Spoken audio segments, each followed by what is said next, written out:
Okay guys, I want to make a short little video on stubble clover.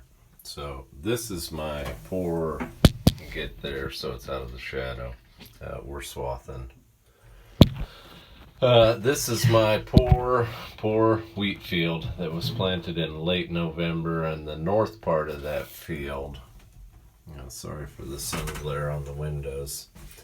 The north part of the field was planted in late November. The ground had already frozen at that point. We had a little dry period there.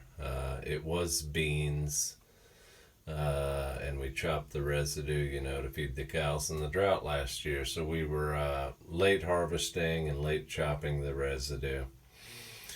And the wheat never got a good start. I was able to get in here, it's probably a month ago now, and skim off the wheat.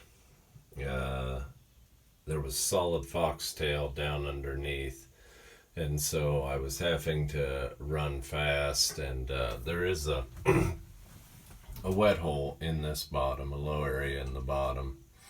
But anyway, didn't get the whole field combined because I would have buried the combine, but I got about 2/3 of it combined. And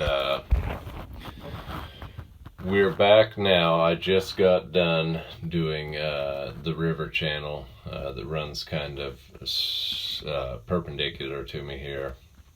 About halfway through the field up there, way up there, you can see some of the smartweed growing. But anyway, this field had had 4 years of row crop, and it was good row crop. Even in the drought last year, we did have decent beans here. They got a little bit weedy because this was one of the fields where I made a planting mistake. But to make a long story short, it had had its 4 years of row crop, and it was time for this bottom to go into red clover. So I'm not sure that you can pick it up, but down there, there's a perfect stand of red clover. It was broadcast with the ATV.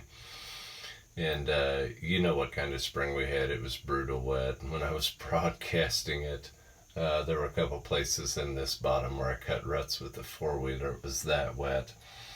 But we're mowing off the residue here. Normally you would wait a little bit, and I'm about ready to stop for the evening. The north half of the field, I'm probably going to let it... And the reason I'm probably going to let it go is because it can wait a little bit longer, and it will get some more growth. And the foxtail, it's not growing very aggressively right now. The clover is very aggressive underneath, and over there in that part of the field, you can see red clover starting to pop out. It's running right with the foxtail. And so the forage quality will go up there. If you can hold off until, say, the middle of August, before you take the stubble clover, the foxtail will stop growing at that point, and then the field will be solid red clover going into winter, and then it will be available, for grazing. The reason that I'm taking this part of the field early, or quote a couple weeks early, is I do have the potential here to take red clover seed, depending on how the year and the weather and the rain shapes out. But if you just get this junk, the residue, mowed off the top, there is a potential for red clover seed here, especially on this good fertile ground. And that would be a way to recoup the lost wheat crop. I did combine the wheat, but it was pretty pathetic. I think it made 15 or 20 bushels the acre.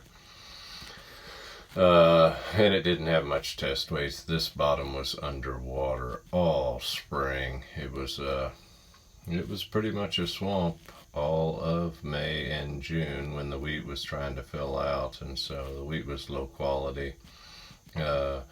But I want to recoup that, and so I've mowed off this wet part, and also in the wet part we had sunflowers and some smartweed and weeds that I didn't want to get any bigger. If they got bigger, they would have reduced the forage quality. And so on this stubble clover, by mowing this wetter part of the field a couple weeks early, I'm getting rid of the weeds, I'm preserving the forage quality, and I'm opening myself up for the option of a little bit of red clover seed. If you take the stubble hay in August, you know, like I would normally do, and like I'll probably do on that other part of the field, you don't have much chance of seed. If you want seed, you have got to get it started timely in July.